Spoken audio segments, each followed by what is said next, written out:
Sundar Himmat foundation వాళ్ళ ఆధ్వర్యంలో ఈరోజు ప్రెస్ భవన్లో వాటర్ కూలర్ ఇవ్వడం జరిగింది. గత కొన్ని సంవత్సరాల నుంచి ఈ ఫౌండేషన్ వాళ్ళు నెల్లూరు నగరంలో వివిధ సేవా కార్యక్రమాలు చేస్తూనే ఉంటారు. ప్రతిరోజు భోజనాలు, అదే కాకుండా ముగ్గు జీవులకి ఉదయం సాయంత్రం 2 పాలు పండ్లు కూడా పంచడం చేస్తున్నాం అనమాట. ఈ భవన నిర్మాణం తర్వాత మనం చాలా మంది అడిగారనమాట. ఇంకా వాటర్ కూలర్ మన ప్రెస్ సంబంధించిన దాంట్లో వాటర్ కూలర్ సమస్య వస్తుందంటే మనం ఈ విలేజ్ చేయడానికి కలవడం జరిగింది. దాని తర్వాత వాళ్ళు ప్రెస్ క్లబ్లో మనకు ఎటువంటి సాయం మన ప్రెస్ క్లబ్ చేయడానికి సిద్ధంగా ఉన్నాం. దాని తర్వాత ఈ వాటర్ కూలర్ మామూలుగా కాకుండా మంచిది, మీరు ఎండాకాలం వస్తుంది, మామూలు వాటర్ కూలర్ ఇవ్వడం కాకుండా కూలింగ్ వాటర్ ఉంటే బాగుంటుంది అనేసి ఈ పర్మనెంట్గా ఉండేటట్టు స్టీల్ వాటర్ కూలర్ ఈరోజు ఇవ్వడం జరిగింది. ఇదే కాకుండా భవిష్యత్తులో ఎక్కడైనా మీడియా మనకు జర్నలిస్ట్ అందరికీ ఎటువంటి ఏదైనా సమస్య వస్తే వాళ్ళ వంతు ఆదుకునేందుకు వాళ్ళు సిద్ధంగా ఉంటారని మనం తెలియజేస్తుంది.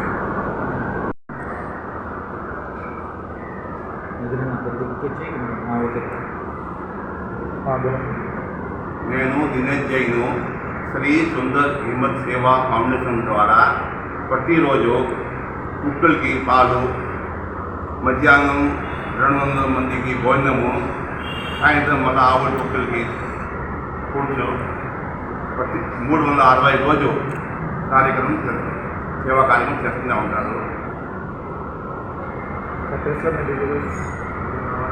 తర్వాత ప్రెస్ క్లబ్ వాళ్ళు మొన్న ఈ కూలర్ పెట్టమని వాటర్ కూలర్ పెట్టమని చెప్తే ఈరోజు వాటర్ కూలర్ పెట్టి జరిగింది. శ్రీ సుందర్ హిమ్మత్ సేవా ఫౌండేషన్ ఆధ్వర్యంలో జర్నలిస్టుల సంక్షేమానికి అడిగిన వెంటనే నెల్లూరు జిల్లా జర్నలిస్ట్ భవన్ ఒక కూలర్ బహుమతించి ఆ సంస్థకు నేను ధన్యవాదాలు తెలుపుతున్నాను. అదేవిధంగా జర్నలిస్టులకు అవసరమైన సౌకర్యాలైనా ఏమైనా సరే ఈ సేవా సంస్థ దగ్గరకు తీసుకుని వస్తే వాళ్ళు మన ఆదుకునేందుకు సిద్ధంగా ఉన్నారని తెలియజేస్తున్నాను. అదేవిధంగా ఈ ఫౌండేషనే కాకుండా వివిధ సంస్థలు ఈ జర్నలిస్ట్ సంక్షేమానికి ఉపయోగపడాలని మరీ కోరుతున్నాను. ఈ జర్నలిస్ట్ అనేది నిరంతరం వాళ్ళ సొంత పనులు కూడా వదులుకొని ప్రజాప్రతినిధుల కోసం వివిధ సంస్థలు వివిధ జరిగిన సన్నివేశాల కోసం నిరంతరం పరిగణిస్తూనే ఉంటున్నారు. దీన్ని దృష్టిలో పెట్టుకొని రాజకీయ నాయకులు కానీ, వివిధ సంస్థలు కానీ, వివిధ ప్రభుత్వ ఉద్యోగులు కానీ, ప్రజాప్రతినిధులు కానీ ఈ జర్నలిస్టుల సంక్షేమానికి ఉపయోగపడే విధంగా చర్యలు తీసుకోవాలని కోరుతున్నాము.